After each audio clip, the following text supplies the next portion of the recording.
No siinä on se mäski, mitä siitä jäi jäljelle. Tosa on se siivilä, mikä mun siellä sisäpuolella ollut. Kattilaa on siirretty kaikki vierre, eli se vesi, mitä saatiin tuosta maltaista liotettua sitä sokeria, eli sitä kutsutaan vierteeksi. Se on nyt osa pytyssä. Siinä odotetaan, että se kiehuu, jos ruvetaan lisää noita humalia. Voi tuossa mittailla ne ja näyttää, mitä siinä oikein lisätään. Minkä näköisiä on humalat. Tai humalapellet. Mulla on semmosia käpyjä, mulla ei olekaan. Pellettejä. Noniin, eli sit mä voisin näyttää noita humalia. Tai humalapellettejä. Elikkä tässä on yksi humalapelletti. Tällä saadaan olueeseen semmoista. Ensinnäkin tästä tulee tuoksu, aromi. Sitten siitä tulee katkeruutta. Tää kun murskaa ja tuoksuttelee tätä, niin tästä hyvinkin pystyy sitten jo hiukan päättelemään, mitä tää niinku, millaita tulee siinä maussa esiin. Eli niinku Palisadikin. Se on semmonen kukkasmainen. Ehkä hiukan jollain tavalla pieni semmonen ruohomainen tää tuoksu. Pitäis tuli ihan hyvää kaikin puolin. Tai jos semmonen enemmän ne ihmiset, ketkä jotain ipoja esimerkiksi tykkää juoda, niin niissäkin on sitä kukkaisuutta ja sit se, mutta näissä useimmissa mitä halutaan Citra, Amarillo, Cascade, niin se käy tulemaan enemmän semmonen sitrusmainen. Tässä ei niin ole semmoista selkeät sitrusmaisuutta kyllä. Se on taas ihan, että mistä tykkää. Mut joo, näitä pistetään heti kun alkaa kiehumaan 30 grammaa. Mut joo, mä mittailen nää noihin kippoihin. Ne on sit helppo heittää siitä, kun aika on otollinen. Ihan äsken kerin lyömään kameraa päälle, mut tosiaan kun mulla on tää vähän turhan täys, tää koko vehje, niin sattui sillä lailla, että se tuli sieltä, ennen kuin mä kerkesin edes humalat lisäämään, niin kaikki tuli sieltä jo ylittä. Tai kaikki, mutta osa näitä humalat sinne ja päästä pikkuhiljaa kiehuttelemaan. Mä otin sieltä litran verta pois. Ihan vaan sen takia, että se ei nyt tulisi sitten enää ylittä, mutta tarvii seurata sitä tarkkaan. Eli nyt periaatteessa on niinku tunnin päästä keitto valmis. Tuosta ajastin päälle ja katsotaan kun mä lisään taas. Siko 10 minuuttia jäljellä, niin sit mä lisään seuraava satsi. En tiedä minkä takia taas. Täällä on joku tänään jotain ongelmia tällä mun kattilalla. Tää on muuten helvetin hyvä tämmönen opetus. Että älä tee näin. Äsken tuli varmaan noin pari litraa, varmaan heitti tosta niinku nätisti ilmoihin. Ei hyvä. En tiedä miksi se niin tekee. Mutta tästä hyvin huomaa, että ei se onnistu läheskään sillä lailla Strömsössä. Ei mitään, mä taisin vielä keittele sitä jonkun aikaa. Mä siivoin vähän enemmänkin jälkiin. Vielä saa heittää jäähdyttimet tonne ja loput humalat. Täytyy oikein katsoa mutta mitä aikaa on edes jäljellä. Okei, eli periaatteessa jo tässä kohtaa saadaan heittää sitten humala. Katsotaan lentääkö se sieltä taas taivaan tuuliin. Tää niin just kun sin heittää noit humalia, niin se saattaa silloin räjähtää käsiin, mutta nyt se jostain syystä pamahti sieltä sit oikein vaan niinku huolella. Nyt varmaan pari litraa lähti menemään. Täytyy vähän mitata ominaispainoa, että tarviiks lisäilläänkö sinne vähän vettä ja saatanan kauhea kärry tulee tosta. Eli keittoa 5 minuuttia jäljellä. Lyödään sinne jäähdytin. Täällä tullaan sit jäähdyttää kun keitto on loppu, niin mahdollisimman nopeasti. Mun täytyy varmaan hiukan lisätä vettä. Semmonen litran verta, niin sit se pysyy niinku linjassa. Tällä kattilalla niin tunnin keittämisen jälkeen on 2 litraa haiduttanut vettä siinä aikana. Sekin vaikuttaa tosi paljon siihen ominaispainoon. Sitten että jos 2 litraa poistuu vettä, niin se nostaa sitä ominaispainoa, kun ei ne sokerit sitä mihinkään häivy. Vaan se on vaan se vesi, mikä sieltä höyrystyy pois. Mä lisään tän niinku pikkuhiljaa tän. Jos se heittäisin kerralla, niin se taas kiehuminen lakkaa. Se on niinku parempi, että se antaa kiehua koko ajan. Paitsi nyt tietysti mulla tosiaan aikaisempaakin, niin pari kertaa se kiehuminen lakkas. Sammutin ton kaasulienen. Nollamin, eli viimeiset humalat. Sitten alkaa jäähdytys. Eli tää niin periaatteessa täytyisi mahdollisimman nopeasti saada jäähdytettyä. Mulla oli siellä se kuparikierukka. Niitä saa kaupasta. Laitetaan me tämä. Mulla on tosiaan käymisastioita useampia. Ja mä otan tän aina talteen tän kuuman veden, mikä tästä tulee.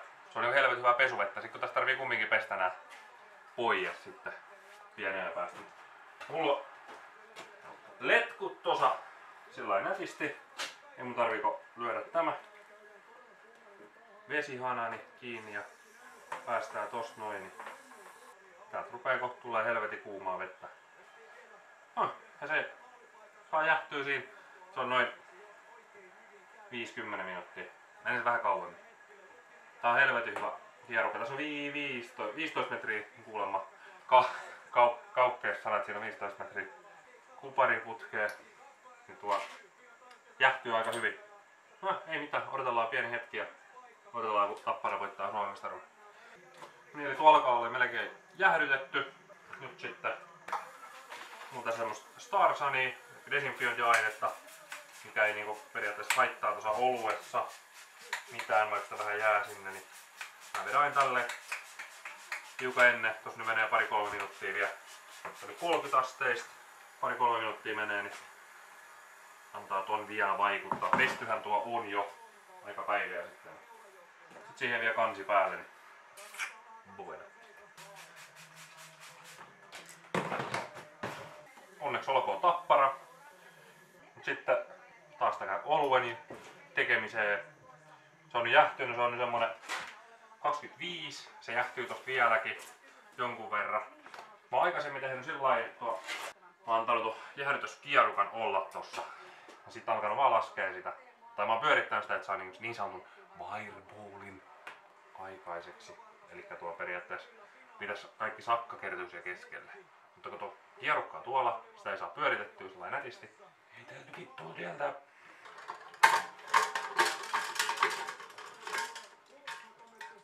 Noin ikäästi. Sitten mä vähän siirtelen kameroita ja periaatteessa tätä kun te näette nyt suurin piirtein tänne. Niin kattokaa nyt.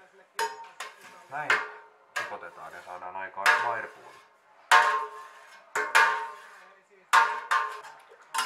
Toiset ei tee edes tätä. Ne laskee se suoraan tosta noin.